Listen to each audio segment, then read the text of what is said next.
to our next speaker, who is a well-known individual in the Malay context, Dr. Dzulkefly Ahmad. He is a politician and member of parliament in Malaysia, which at the moment is in dissolution.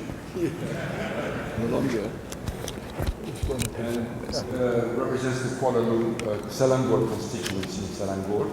He is a member of the Pan-Islamic Malaysian Party, PAS, and the Pakatan Rakyat Opposition Coalition, which at the moment must be very busy. He was elected to Parliament in the year 2008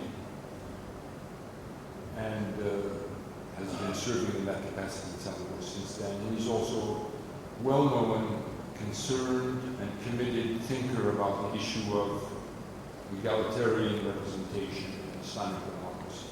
We welcome him here for the first time to IIS. The floor is yours.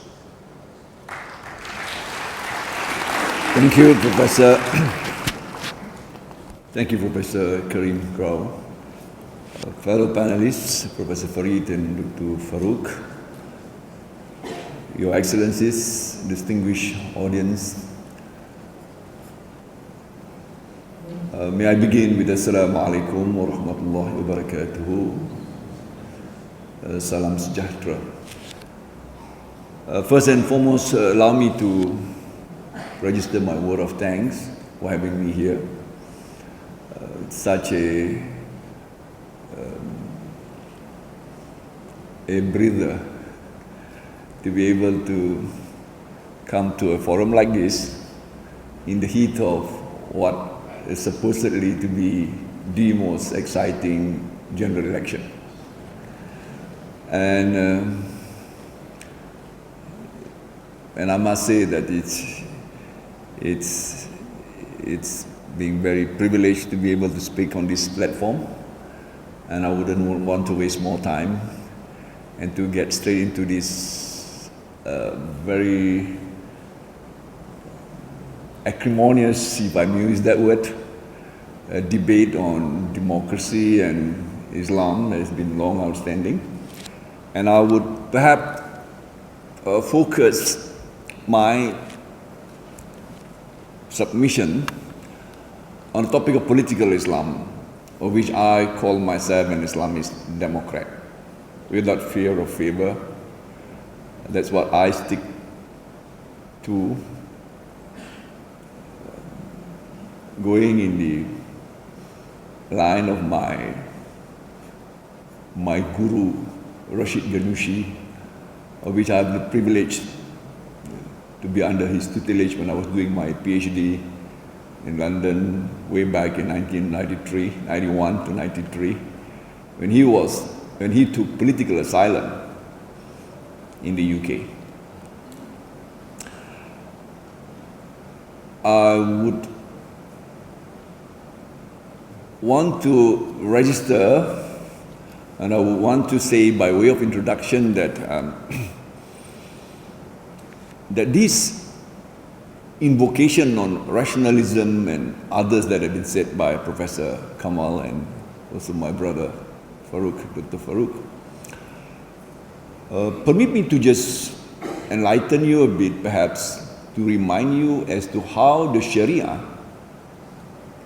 could be broadly as divided by the jurists into laws that are inexorable, unchangeable, that is called al-thawabit, the fixed principle of Islam, the fixed Sharia of Islam. These are the unchangeables.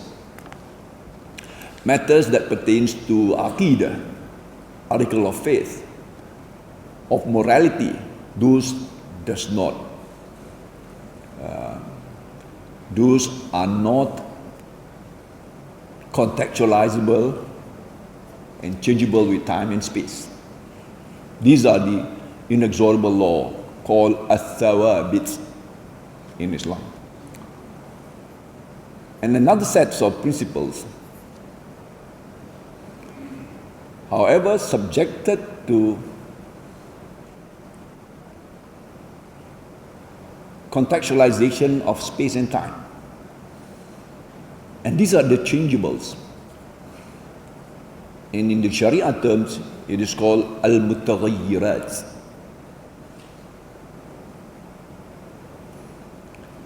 And incidentally, the topic that we are now discussing that relates to governance and governments, incidentally lies in the realm of al-mutaghayyirat, which directly brings about and calls for intellectual renewals until the end of time, until Yawm al-Qiyamah. If you have got that construct of a system of thought in Islam, I must submit in all humility that you don't have to really invoke rationalism or ideological narratives that are equally problematic. And I must say in all humility that when you have al-ijtihad and these intellectual renewals that will always make Islam living to the challenge and the dynamic of time and space, hence making Islam relevant till the end of time. Islam is complete not because it has got everything in the Quran. Once Al-Imam Ahmad ibn Hanbal was challenged by someone in a very cynical way, questioned Al-Imam Ahmad ibn Hanbal by saying, "You said that everything is in the Quran. Tell me where in the verse of the Quran that Allah talks about making bread." Al-Imam Ahmad ibn Hanbal looked at the man and said, and answered him quite in a very humble way. He said, "Yes, there is a verse in the Quran." And the guy was shocked. He says, "Look, فَاسْأَلُوا أَهْلَ الذِّكْرِ إِن كُنْتُمْ لَا تَعْلَمُونَ." Ask those who have the knowledge when you don't have it. That is an alim. Distinguished audience, permit me to quickly go into this topic of political Islam. And incidentally, I wrote this some time back, and I thought this could be relevant for me to paraphrase it within the time constraint that I'm given. In 2005, Michael Rubin, a resident scholar at the American Enterprise Institute, wrote in Bitalamon International that Islamists are intrinsically anti-democratic. He asserted that Islamists base their legitimacy upon higher power. They are intrinsically anti-democratic and unwilling to accept popular censure. Fast forward, Bobby Ghosh, who penned Why Islamists Are Better Democrats in Time magazine, December 2011, 5th December 2011, said and argued for a bright future for Islamists in the emerging democracy for the newly liberated Muslim world post-Arab Spring.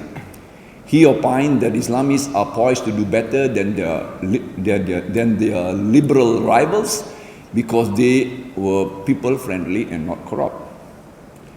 You see, the above contrasting scenarios of Islamists depicted by the Western media in less than a decade aptly illustrate the changing perception of political Islam and Islamists.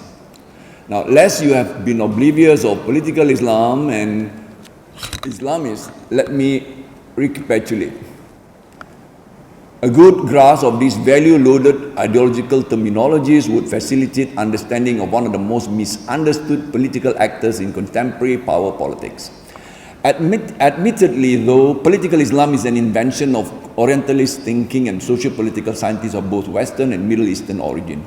Western discourse defines political Islam as the contemporary movement that conceives Islam as a political ideology and describes the people who subscribe to it as Islamists. So that's where it's coming from. And that's what Islamism is all about, a political project, conceiving Islam as a political ideology. And once upon a time, it was all about the be-all and end-all Islamic state.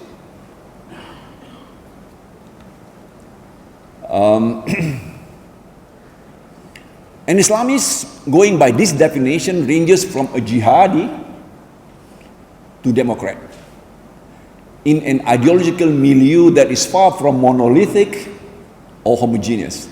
That said, one immediately perceives that this narrow definition of Islamic activism presupposes that Islam per se is apolitical. Hence the need to prefix political Islam.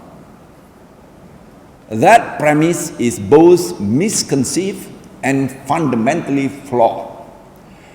The holistic paradigm of Islam includes its inherent and intrinsic interest in matters of government and governance, thus making it political from the very outset. The West must come to grasp with this fundamental concept. Indeed, as autocracies and despotic regimes crumbled during those historical moments dubbed the Arab Spring, vibrant Islamist political parties have emerged as winners to evolve a new political landscape.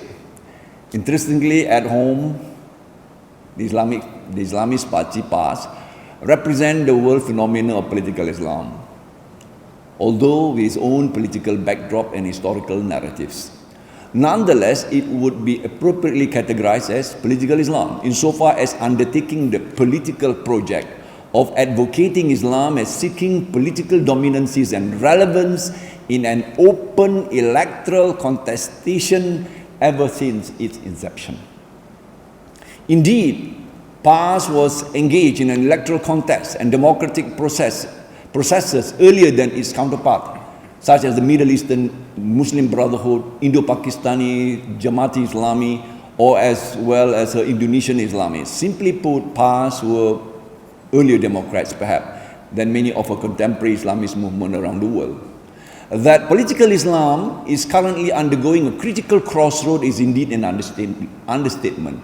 The reasons are manifold, and this attempt at explaining the phenomena. Do PAS, and by extension her Islamist counterpart, truly understand the challenges? That was my question that I raised. Will they survive the political trajectory that they choose to tread on? Retrospectively speaking though, one of the distinguishing and defining features of political Islam in the early 20th century, as said by Professor Kamal, was its calls for the creation of an Islamic state. Methods and strategies of the many Islamist movements might differ with time and space, but the aim remained one and the same for all. It was no coincidence that the late 19th and early 20th century witnessed Islamists advocating the Islamic State agenda, conceptualized and premised on Islamic principle and articulated around the core concept of Islamic law or the Sharia. But political Islam has, in the very recent times, undergone a transformation of sort that immediately places them at a crossroad. In tandem with the changing approach or a generational shift of her counterparts, to paraphrase Professor Tariq Ramadan, PAS has similarly registered its coming of age. In a rare exercise of intellectual renewals or al-ijtihad, the party committed to and shifted itself prior to the 12th general election 2008 to a political trajectory and a manifesto called the Benevolent State, Baldatun Tayyibah, from an overworked concept of Islamic State. While ostensibly playing down on the historical demands for the specific implementation of the legal aspect of the Sharia, the Islamic Penal Code particularly, PAS now prioritizes and mainstreams a political Islam that more importantly advocates for the cardinal Quranic message of justice, al-adalah. PAS outrightly de-ethnicizes and distances Islam from Malay supremacy and the racial, religious bigotry while assertively proclaiming justice for all. The transformation of PAS toward the middle political ground is not without its attending consequences. PAS political nemesis wasted little time in mounting a campaign accusing the Islamist Party of deviation and compromises from its original advocacy of Islamic State. PAS must not bow down to this intimidation. More challenging on a longer timeline is to explore and advocate a political Islam that goes beyond the usual prohibition-oriented approach. For Islam to be at the center of national cohesion and solidarity, the promotion of Islam must be inclusive, voluntary, and just as to exemplify the worldview of Islam of enhancing justice and fairness and prosperity and sustainability of the nation at large. More specifically is to impress the urgency to embody the maqasid of Sharia, the true compass and purpose of Sharia, in the critical domain of government and governance. It must continue to mount an attack on the endemic corruption and crony practices and gross mismanagement of the nation's wealth and resources and finances that have resulted in inequality and marginalization of the rakyat, both in terms of a yawning income and much worse, a wealth divide. Besides, it is of vital importance to draw the line clear for Muslim and non-Muslim when it comes to specific prescription as to avoid untoward consequences, as mentioned by my brother. The latest incident on the issuing of summonses to the unisex saloon in Kota Baru and non-Muslim apprehended for indecent behavior has been spun viciously by the mainstream media. The mainstream media, of course. Again, this call for an appropriate and judicious response of Islamists in balancing oftentimes mutually exclusive demands. The raging issues of the use of Kalima Allah will be another challenging case in point. PAS consistency and steadfastness in upholding its conviction, policies and program will endure further trust and respect for the nascent support of the non-Muslim constituencies and the more discerning Malay-Muslim middle ground citizenry. Similarly, PAS must be cautious and tactful as not to inadvertently alienate its own traditional supporters, wary of past changing trends. Does PAS have what it takes to proceed on a longer-term trajectory to maintain and enhance its support base and the acquired trust and remain a centrist Islamist party? This writer is of the conviction that if PAS truly understands and internalizes its current strength of being capable of strategically positioning itself in the middle Malaysia, due essentially to its embodiment of the Quranic principle of al-wasatiyya. Now this word has been abused. I know it doesn't mean much to you now, but the true meaning of al-wasatiyya. We had a closed-door meeting with Professor Sheikh Yusuf Qardawi, and I was among the central leadership of the party, and he reminded us that the way forward is the way of the Quran. وَكَذَلِكَ جَعَلْنَاكُمْ أُمَّةً وَسَطًا لِتَكُونُوا شُهَدَاءَ عَلَى النَّاسِ وَيَكُونَ الرَّسُولُ عَلَيْكُمْ شَهِيدًا خَيْرُ الْأُمُورِ الْمُتَوَسِّطَةِ.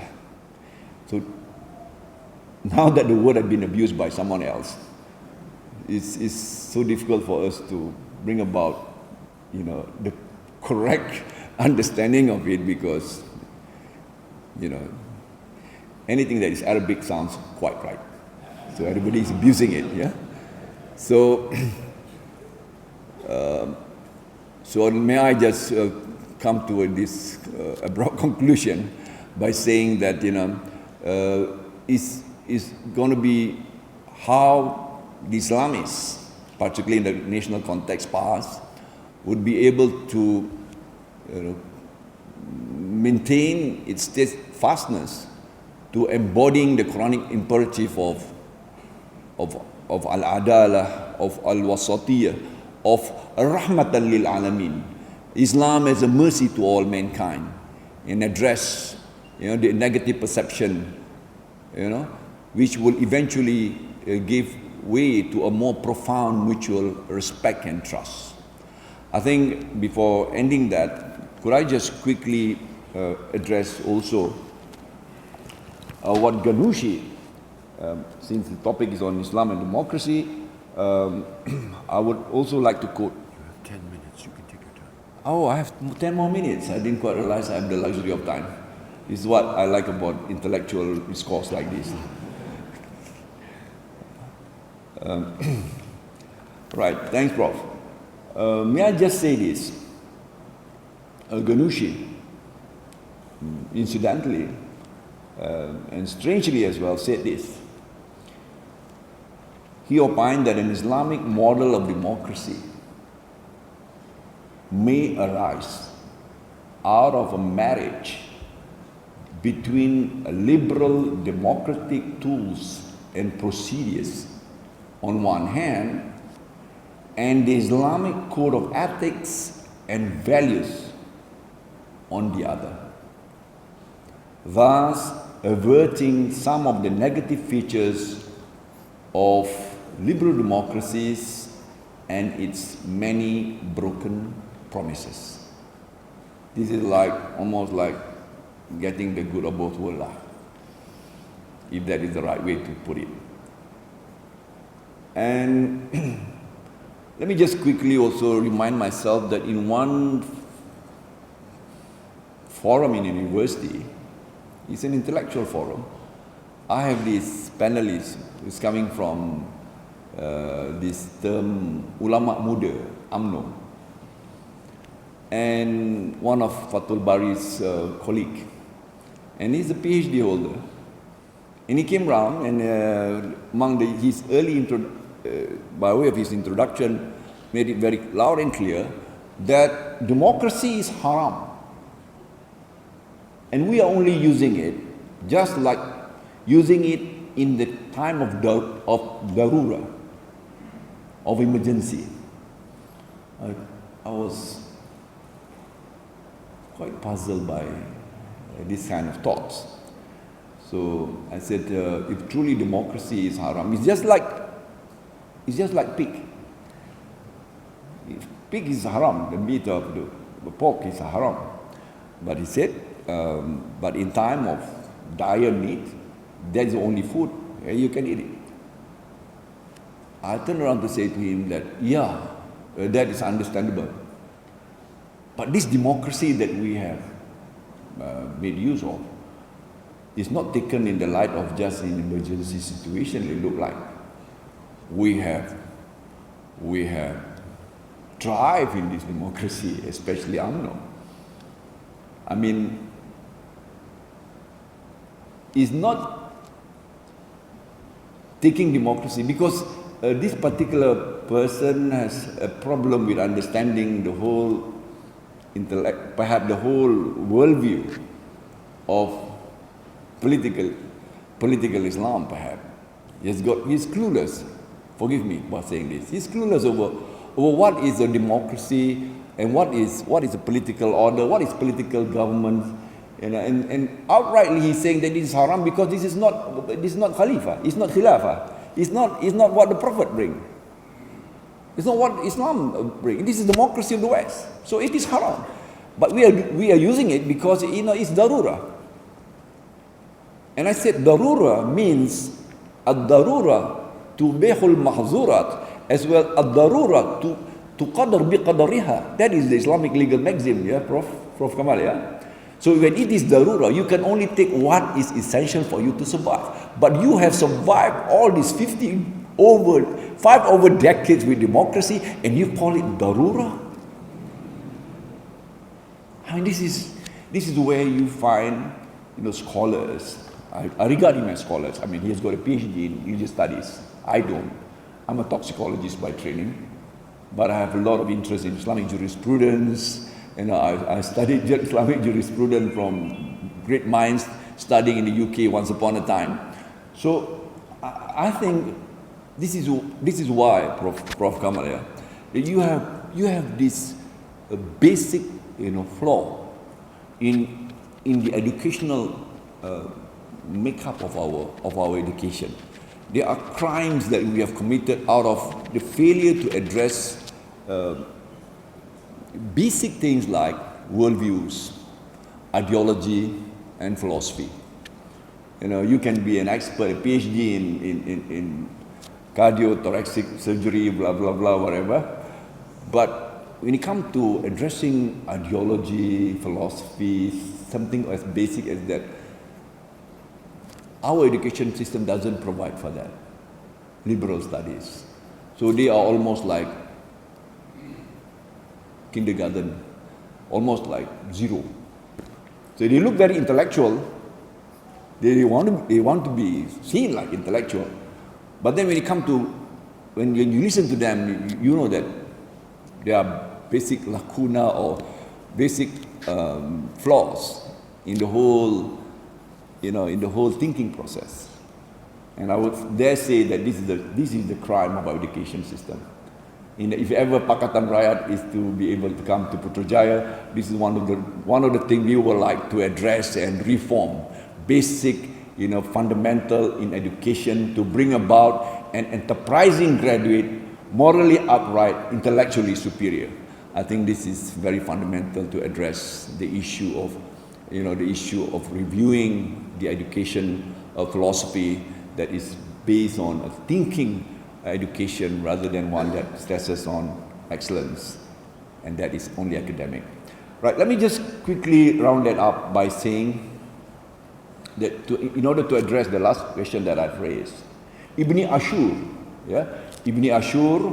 Muhammad al-Tahir, in his book Usul al-Nizam al-Ijtima'i fil Islam, addresses this issue of what actually is the Islamic political setup. We have heard about the verses of the Quran, wa amruhum shura bainahum, the verses of the Quran, wa shawirhum fil ard fa iza azamta fatawakkal ala Allah, and all those verses that coming as clear instruction of Allah subhanahu wa ta'ala for Muslim to get to rule among themselves according to consultation and shura. But that's about it. There's no further detail as to what forms the political organization, what would be the political construct of a political order. And that is where that's where the ijtihad, that's where the intellectual renewal, and that's where, as well, as said by the Prophet ﷺ, al-hikmah dalatul mu'min faman wajadaha fa'ahaqqa biha. Wisdom is the lost property of believers. As and when he comes to it, he has more right to be possessing it.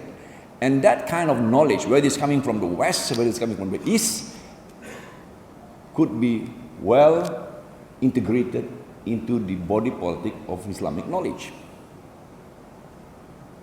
And that's basic, that this particular PhD holder coming from Saudi Arabia, or I'm not quite sure where, is saying that democracy is haram. Why? Because it's coming from the West. The essence of democracy, cardinal principle of the Quran, is stated in at least two verses of the Quran, in Surah Al-Baqarah and Surah Al-Hajj. Allah says, وَلَوْلَا دَفْعُ اللَّهِ النَّاسِ بَعْضُهُمْ بِبَعْضٍ لَفَسَدَتِ الْأَرْضِ. Had not God check and balance the aggression and transgression of a group of people by another, the entire earth will be in dissension and disorder. That is clearly the cardinal principle of check and balance, the basis, the cornerstone of underpinning philosophy of democracy. And that is Quranic. And in another verse, Allah says, وَلَوْلَا دَفْعُ اللَّهِ النَّاسِ بَعْضُهُمْ بِبَعْضٍ لَهُدِّمَتْ سَوَامِعٌ وَبِيعٌ وَصَلَوَاتٌ وَمَسَاجِدٌ يُذْكَرُ فِيهَا اسْمُ اللَّهِ كَثِيرًا وَيَنْصُرُ اللَّهُ مَن يَنْصُرُهُ. Had not God, now I've given 3 more minutes, had not God check and balance the aggression of a people by another. You see the two-party system coming in. You see the check and balance coming in. All the places of worship, of the synagogue of the Jews, the churches of the Christians, and the salawatun, and wa masajidun, and even a masjid. When there is no check and balance, when there is no rule of law, when there is no government and governance based on good governance, not only the entire earth will be in dissension, but as well places of worship. In this verse, in Surah Al-Hajj, will also as well be destroyed. So the essence of governance, the essence of a good political organization is essential. Therefore, Ibn Ashur is saying in his book, Usul al-Nizam al-Ijtima'i fil Islam, he is saying that shura in the modern time is best represented by representative democracy. And representative democracy is as well best expressed by what is now known as parliamentary democracy. And I think many Muslims have got a problem with this. But this is not Islam, this is West. This is Western. I think basic, fundamental understanding of this must be addressed. And if you're an ustaz, somebody with PhD in religion, in Sharia, in whatever, maybe he's not Sharia, maybe he's from Ulumul Quran, maybe, or Hadith, doesn't see the bigger context of of Sharia. But if you have that kind of person expressing that democracy is haram, much less those in the kampong and those a lot lesser educated than a PhD holder. So Ibn Ashur is saying that in a contemporary modern time, representative democracy is best expressed. The shura is best expressed by representative democracy, and that is best represented by those liberal democracy as expressed by Rashid Ghanouchi. Of course, it must be married together with Islamic codes of ethics and values. That is what I think Islamists the world over have a positive point to contribute in the remaking of world civilization and the closer context in rebuilding the nation that we all love. I thank you. 1001 thanks Dr. Dzulkefly for a very interesting and thought-provoking presentation. You spoke with conviction. You spoke as a committed member of PAS. You spoke as a concerned Malaysian Democrat. And you spoke as a genuine Islamic intellectual who's concerned with the issues that affect all Muslims across the continents. You believe that Islam is relevant till the end of time. You believe that political Islam has a saving element. It's not to be dismissed as a ploy. There is a core concept based in the Sharia, but balanced by the Islamic ethical values and good governance, anti-corruption, and egalitarian ideals. This is a very important aspect of Islamic ideals which are often overlooked and have rarely been exemplified historically, actually. You argue that the combination of liberal democratic tools and Islamic ethical values can be the answer for Islamic democracy. You're not ashamed to say that, and you have eloquent reasons to defend it. Thank you for that.